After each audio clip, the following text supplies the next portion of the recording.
Hey folks, it's Dragon, and today on Gamefeel, we want to talk about Bethesda's next project. Today we want to give you the top 8 things that we want to see in the next Elder Scrolls game. But before we go over the top 8 things we want to see in the next Elder Scrolls game, during an interview by IGN with Todd Howard, he was asked, when is the next Elder Scrolls game going to happen? He had this to say: "That's kind of like the elephant in the room. Always when we talk about anything, and I think it's good to tell all our fans, in these moments, yes, of course we're making the next Elder Scrolls 6. Howard said it's something we love, but it's like, I have to be careful what I say. It's a very long way off. I could sit here and explain the game to you, and you would say, that sounds like you don't even have the technology. How long is this going to take? And so it's something that's going to take a long time."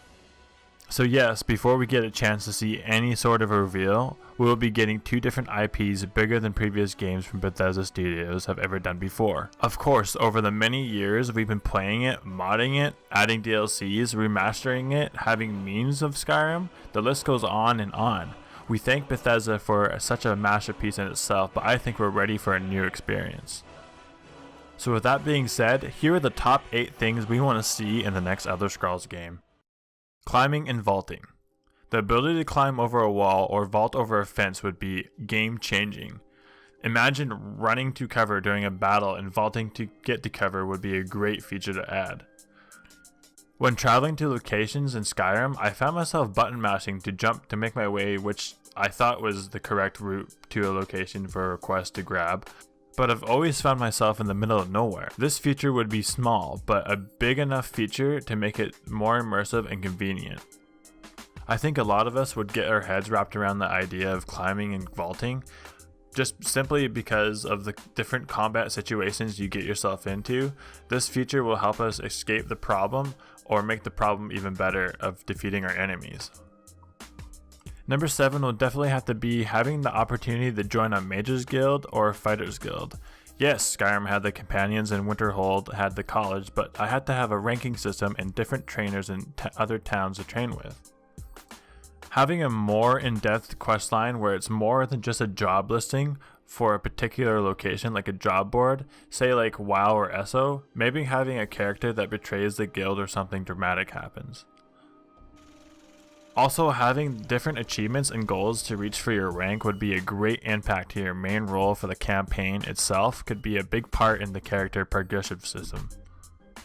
Having backed more in-depth guilds like the Thief Guild or the Dark Brotherhood would definitely bring back the memories we used to have playing Oblivion and Skyrim.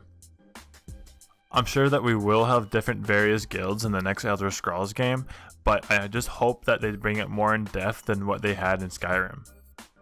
And number 6 would have to be a better follower system. Having the choice to learn who they are and their background story. Maybe if they're enlisted in the Fighters Guild, maybe they're actually hired as an assassin from the Dark Brotherhood. Then as a player, you'd have to find out they're actually meant to kill you. But before everything happens, you end up bonding and becoming attached to this character before the big day. But what really brings this to our attention is how Bethesda managed to create a story around the follower you got to choose with in Fallout 4.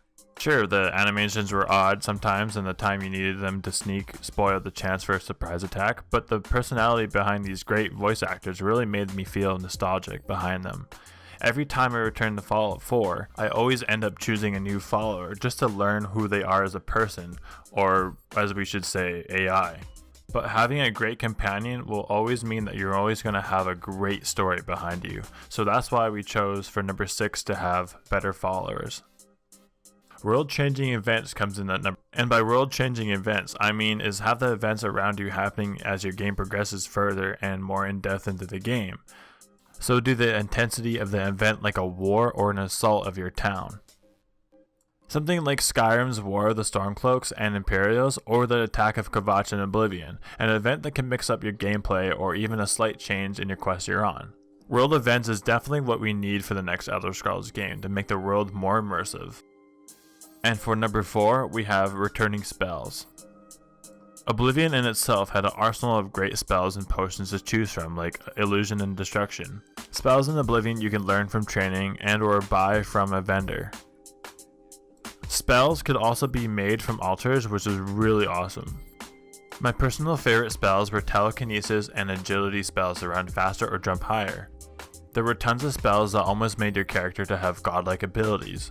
May have been unrealistic at the time, but discovering you could stack enchanted rings and have a high magicka grant you the ability to have enough spells to jump across the map or run on water at a high rate of speed. These are the reasons to bring back old unused spells to the next Elder Scrolls game. Number 3, the location. The location is obviously huge for everyone.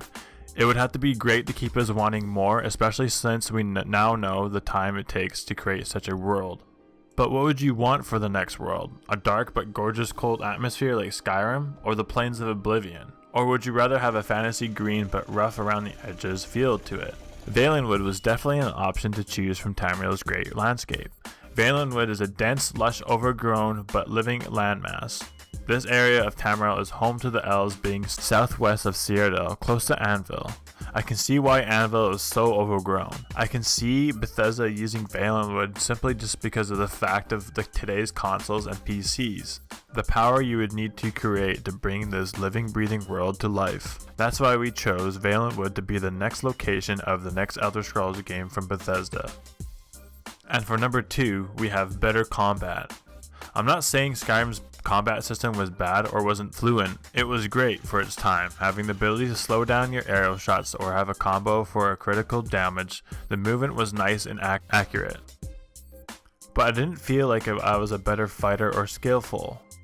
Sure, my character was stronger and be able to defeat my enemies, but having a better combat system would mean more combos, ducking, countering, upgradable moves that varies from what to be expected in the next Elder Scrolls game, but is definitely a feature that we want. And finally, number 1, co-op. As far-fetched as the idea is, co-op embedded as an option would be absolutely great.